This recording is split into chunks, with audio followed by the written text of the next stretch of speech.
আসন্ন জাতীয় সংসদ নির্বাচনকে সামনে রেখে চট্টগ্রাম নগরীর পাঁচলাইশ থানাধীন ৭ নং পশ্চিম ষোলশহর ওয়ার্ড বিএনপির গ ইউনিটের উদ্যোগে একটি গুরুত্বপূর্ণ উঠান বৈঠকের আয়োজন করা হয়।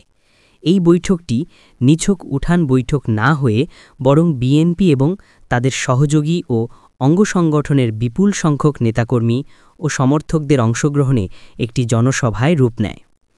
শুক্রবার ১৭ অক্টোবর ষোলশহর সঙ্গীত আবাসিক এলাকায় অনুষ্ঠিত এই উঠান বৈঠকে প্রধান অতিথি হিসেবে উপস্থিত ছিলেন চট্টগ্রাম মহানগর বিএনপির আহ্বায়ক এবং চট্টগ্রাম ৮ আসনের বিএনপির সম্ভাব্য মনোনীত প্রার্থী আলহাজ এরশাদুল্লাহ। প্রধান অতিথির বক্তব্যে আলহাজ এরশাদুল্লাহ বলেন, সাধারণ মানুষ অধীর আগ্রহে অপেক্ষা করছেন আগামী ফেব্রুয়ারিতে ধানের শীষে ভোট দেওয়ার জন্যে। দলের নেতাকর্মীদের উচিত তারেক রহমানের ঘোষিত ৩১ দফার বিষয়ে বিস্তারিতভাবে জনগণের কাছে তুলে ধরা। তিনি এই সময় জামায়াতে ইসলামের রাজনৈতিক কর্মকাণ্ডে ধর্মকে পুঁজি করে সাধারণ মানুষের মধ্যে ধর্মীয় বিভ্রান্তি না ছড়ানোর অনুরোধ জানান। তিনি স্পষ্ট করে বলেন, কোন দল ক্ষমতায় যাবে তা একমাত্র আল্লাহ এবং ভোটাররাই জানেন। এরশাদুল্লাহ আরও বলেন, মাদক ব্যবসা ও দুর্নীতি বন্ধ করতে তথ্য প্রযুক্তি বড় ভূমিকা রাখতে পারে। তিনি দৃঢ় প্রত্যয় ব্যক্ত করেন যে বিএনপি ক্ষমতায় এলে দুর্নীতি, মাদক ব্যবসা ও সন্ত্রাসী কর্মকাণ্ড সম্পূর্ণরূপে নির্মূল করা হবে।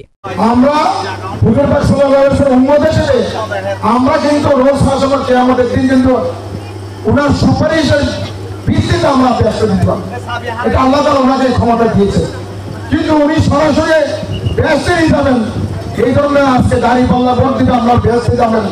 এবং দুর্গাপূজা গত কয়েকদিন আগে দুর্গাপূজা হয়ে গেল, সেখানে তারা বলছে তাদের একজন নেতা শিশিরমণি, অ্যাডভোকেট শিশিরমণি, তিনি বলছেন রোজা এবং পূজা একই জিনিস।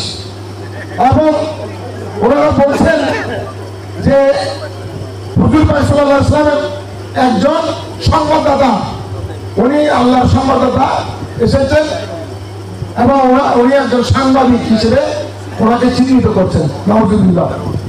৭ নং পশ্চিম ষোলশহর ওয়ার্ড বিএনপির গ ইউনিটের সভাপতি মীর মোহাম্মদ হাসানের সভাপতিত্বে এবং সাধারণ সম্পাদক মোহাম্মদ আলাউদ্দিনের সঞ্চালনায় অনুষ্ঠানে প্রধান বক্তা হিসেবে উপস্থিত ছিলেন চট্টগ্রাম মহানগর বিএনপির যুগ্ম আহ্বায়ক আর.ইউ চৌধুরী শাহীন।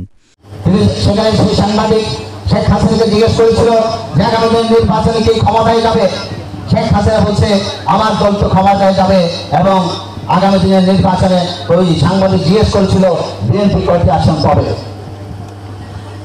শেখ হাসিনা বলছেন সর্বোচ্চ 10টি আসন পেতে পারে বিএনপি। এবং একই সাংবাদিক আমার নেত্রী বেগম খালেদা জিয়াকে জিজ্ঞেস করেছিল, শেখ হাসিনা বলছেন যে কারা ক্ষমতায় যাবে, আপনি নাকি 10টি আসন পাবেন, আপনার প্রতিক্রিয়া কি?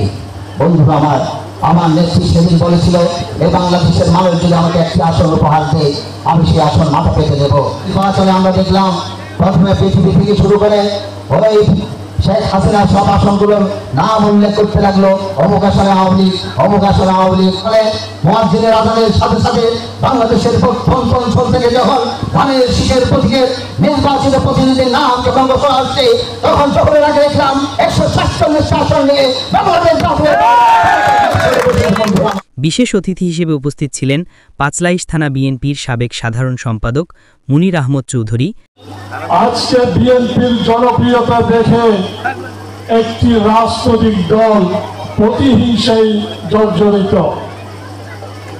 তারা আজকে ফেক আইডির মাধ্যমে বিএনপির দুর্নাম রটাচ্ছে, বিএনপিকে সন্ত্রাসী বানাচ্ছে, বিএনপিকে চাঁদাবাজ আখ্যা দিচ্ছে, বিএনপিকে দুর্নীতিবাজ বানাচ্ছে। এরা কারা? এরা হচ্ছে তারা লুঙ্গির নিচে রাজাকার, লুঙ্গির উপর স্বৈরাচার। ৭ নং পশ্চিম ষোলশহর ওয়ার্ড বিএনপির আহ্বায়ক এনামুল হক ইনু, ৭ নং পশ্চিম ষোলশহর ওয়ার্ড বিএনপির সদস্য সচিব মোহাম্মদ মিজানুর রহমান মিজান এবং চট্টগ্রাম মহানগর জাতীয়তাবাদী মহিলা দলের যুগ্ম সম্পাদক জিন্নাত রাজ্জাক জিনিয়া। ফেব্রুয়ারির মধ্যে বাংলাদেশের ইতিহাসে একটি সুন্দর, সুষ্ঠু, গ্রহণযোগ্য আমার ভোট আমি দেব, যাকে খুশি তাকে দেব, আমার ভোট আমি দেব, দেখে শুনে যাকে খুশি তাকে দেব, এরকম পরিস্থিতি সৃষ্টি হয়েছে 5 আগস্টের পরে আগামী দিনে যে আগামী নির্বাচন, সেই নির্বাচনে আপনি আপনার পছন্দের প্রার্থীকে আপনি ভোট দেবেন, আপনি যাকে খুশি তাকে ভোট দেবেন, সেটা আপনার হৃদয়ের ব্যাপার, আপনার মনের ব্যাপার। রোজা যদি এক হয় তাহলে আমরা একটা মাস একত্রে পরিশ্রম করি, এই যে না খেয়ে জীবন যাপন করি। রোজা তো পূজার জায়গায় রয়েছে, এটা ওনার ধর্ম, উনি ওনার কাজ করছে, আমি আমার ধর্মের কাজ করছি, এটা হচ্ছে বাস্তবতা। কিন্তু তারা রোজার সাথে আর পূজার সাথে মিল করে ফেলেছে। এটা কারা? জামাত। এই জামাতকে বিশ্বাস করা যাবে না। কেন বিশ্বাস করা যাবে না?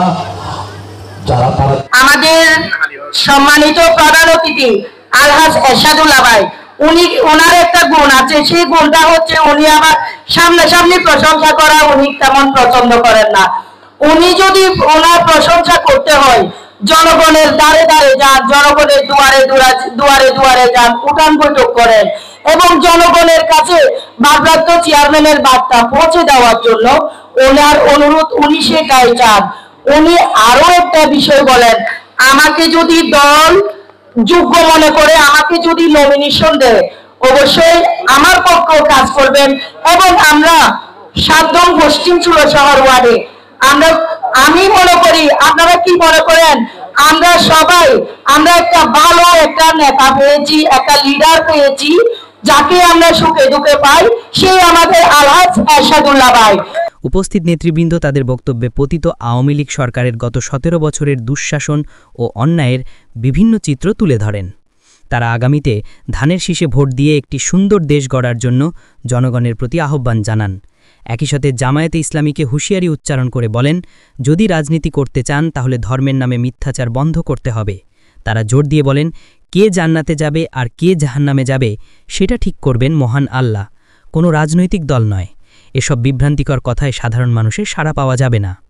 সুন্দর মহতি সুন্দর উত্থান বৈঠক উপহার দেওয়ার জন্য আমি ইউনিটের সংগ্রামী সভাপতি, সাধারণ সম্পাদক, পাশাপাশি এই ইউনিটের 11 জনকে ৭ নং পশ্চিম ষোলশহর ওয়ার্ড বিএনপির পক্ষ থেকে শুভেচ্ছা এবং অভিনন্দন। যদি হয়তো আমার ক্ষমতা নামে আসতে পারতাম, ডিফারেন্ট আগে আসতে পারতাম। আজকে মনির চৌধুরী ভাই, আজকে সবার সম্মানিত মনির চৌধুরী ভাইকে সেলুট জানাচ্ছি। উনি হতে আমরা সবাই আজকে মধ্যে নেতৃত্ব দিতে পারছি, ধন্যবাদ মনে থেকে। আর এটার কথা আরো উপস্থিত আছেন বিশেষ অতিথি উপস্থিত আছেন সহসভাপতি আকবর খান ভাই।